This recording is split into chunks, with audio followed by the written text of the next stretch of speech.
Buenas, bendiciones una vez más.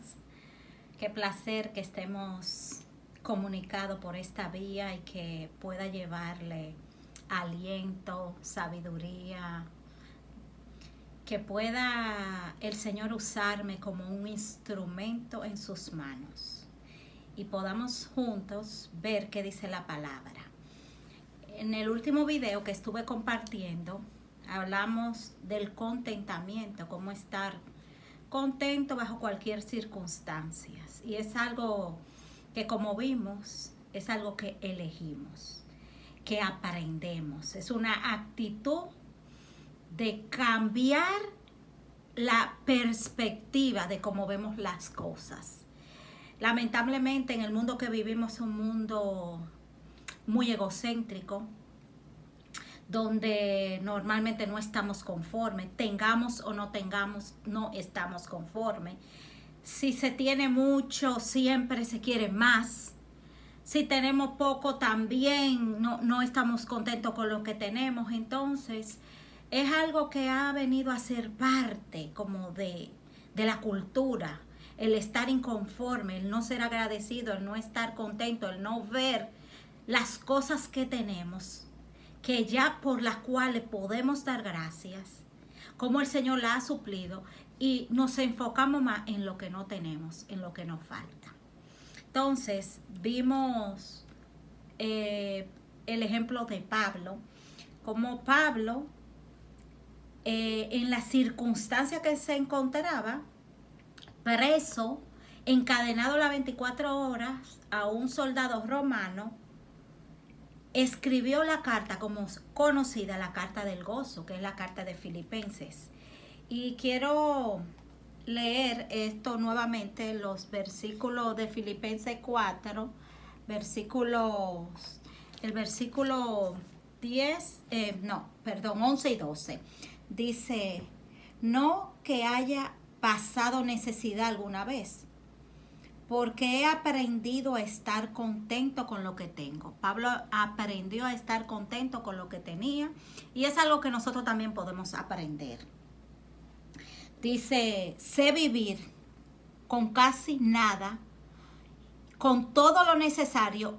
He aprendido el secreto de vivir en cualquier situación, sea con hambre o sea con lleno de comida, sea independientemente de sus circunstancias. Él aprendió a estar contento con lo poco o con lo mucho. Entonces, algo que nosotros vemos que también nosotros podemos elegir y podemos aprender, y que es algo que también depende de nosotros. Pues Pablo vimos que a pesar de todas sus circunstancias que atravesó, él eligió eso, y es algo que también nosotros tenemos que ver y analizar. ¿Qué nos está robando el gozo? ¿Dónde están mis ojos puestos?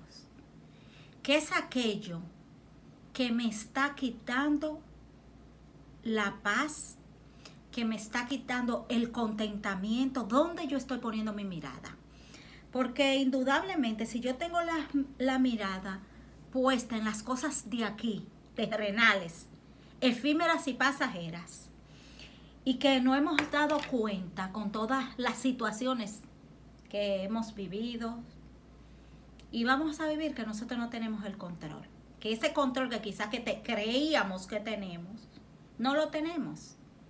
Entonces, es algo que produce temor, que produce ansiedad, pero que dependiendo como nosotros donde pongamos la mirada, eso nos va a llenar de paz o nos va a llenar de ansiedad. Vamos a elegir estar contento o vamos a elegir estar depresivo, triste. Entonces, ¿qué es? ¿Dónde yo estoy teniendo mi mirada y mi enfoque? Porque si yo estoy teniendo mi enfoque en las cosas terrenales, mis tesoros están aquí, y yo no estoy haciendo lo que dice la palabra, poniendo mi mirada en las cosas de arriba, haciendo tesoro en las cosas de arriba, en lo que nada ni nadie me puede quitar, en las promesas que yo tengo garantizadas. Entonces, dependiendo de donde yo tenga mi enfoque, va a depender mi gozo, va a depender mi contentamiento y va a depender mi paz. Entonces, vamos a ver qué nos dice Gálatas 2:20. Dice, con Cristo Esto es Pablo escribiendo: con Cristo estoy juntamente crucificado, y ya no vivo yo, mas vive Cristo en mí. Y lo que ahora vivo en la carne, lo vivo en la fe del Hijo de Dios, el cual me amó y se entregó a sí mismo por mí. Esto es algo, este versículo está lleno de tanta sabiduría, porque él pudo entender que ya él había sido crucificado con Cristo y que lo que ahora vive en la carne lo vive en la fe de Cristo, en Cristo Jesús, y lo cual, entendiendo que él, por amor a él, a cada uno de nosotros, se entregó a sí mismo por nosotros. Entonces es ver que nosotros tenemos que ver por arriba de lo que estamos viviendo. Es poner la mirada en las promesas que tenemos, juntamente con Cristo, en esa promesa que nos espera. Entonces, de ahí va a depender mucho nuestro contentamiento. Vamos a leer qué nos dice John MacArthur. Yo le estuve recomendando este libro, Venza la ansiedad, y aquí no habla este capítulo que estoy compartiendo de cómo estar contento en cualquier circunstancia. Dice, en gran manera Pablo se regocijaba porque él sabía dónde estaba su confianza. A él lo echaron en la cárcel, lo encadenaron, y en lugar de quejarse por su terrible situación en la que él se hallaba, él alabó a Dios mediante oraciones de agradecimiento y cánticos hasta altas horas de la noche. Y miren cómo en medio de esa circunstancia, miren cómo Dios respondió. Dios respondió de una manera asombrosa. Sacudió los cimientos de la cárcel con tanta violencia que se abrieron ampliamente todas sus puertas y se cayeron las cadenas de los pies y de la muñeca de los presos. Esa increíble experiencia, además de la increíble respuesta de Pablo, en medio de su precariedad, alabando y cantando, llevó a la salvación del carcelero y de toda su casa. Y esto es algo que nosotros tenemos que ver y analizar. La actitud de Pablo frente a su circunstancia llevó al carcelero y a toda su casa a salvación, a arrepentimiento. Ver la actitud que Pablo tuvo frente a sus circunstancias. Y también nosotros tenemos que aprender de eso. ¿Qué yo le estoy mostrando a las personas que están a mi alrededor? ¿De qué manera yo estoy respondiendo frente a mis circunstancias difíciles? Porque esas personas que están a mi alrededor están viendo mi vida, y esta persona que se llama ser cristiana está viendo cómo está respondiendo frente a las adversidades. Esa actitud de Pablo llevó a ese carcelero a la salvación porque le habló su actitud.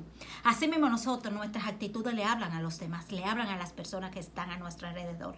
Nosotros somos esa Biblia abierta que van a leer muchas personas que con quien tienen realmente, con quienes tienen ese acercamiento con nosotros. Entonces nosotros tenemos que ser de testimonio. Entonces debemos de ver y analizar si estamos siendo de testimonio o estamos siendo de piedra de tropiezo para esas personas que están a nuestro alrededor.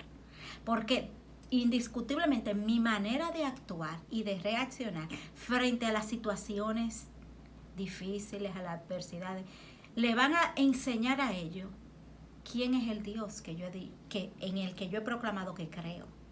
Me estoy llenando de temor, de ansiedad. ¿Cómo estoy respondiendo? Y cómo están viendo la gente que están a mi alrededor. Entonces, Pablo tenía una paciencia confiada en la providencia soberana de Dios. El entender la soberanía de Dios y que Dios estaba en control de cada una de sus circunstancias le daba esa paz y esa confianza y ese contentamiento. Él no acudió al pánico ni a manipular a otros. Pablo estaba seguro que a su debido tiempo Dios ordenaría las circunstancias para que quedasen suplidas sus necesidades. Dios es el que ordena las circunstancias. Dios ordena las circunstancias de sus hijos. Entonces, nosotros podemos tener esa misma certeza hoy, a menos que verdaderamente aprendamos que Dios es soberano, que Dios lo controla todo, que Dios está por arriba de todo, que cada detalle que llega a mi vida ha pasado por la mano de Dios primeramente, que todo lo ordena según sus santos propósitos y para el máximo bienestar de aquellos que le aman. Oigan eso, para el máximo bienestar de aquellos que le aman, según sus propósitos. Entonces, eso no puede evitar, el saber eso, el entender eso, no puede evitar el sentirnos descontento. Porque vamos a asumir la responsabilidad que nosotros tenemos de cómo decidimos actuar y el saber y entender que Dios la ha permitido con un propósito. Descansemos en el control soberano de Dios. Descansemos en el Dios proveedor, el Dios de paz. Conozcámoslo para poder descansar, para poder amarlo, para poder obedecerlo. Y seamos Biblias abiertas que levanten el nombre de Dios para las personas que nos rodean. Bendiciones. Nos vamos a ver en el siguiente video con este mismo tema, dando la continuación.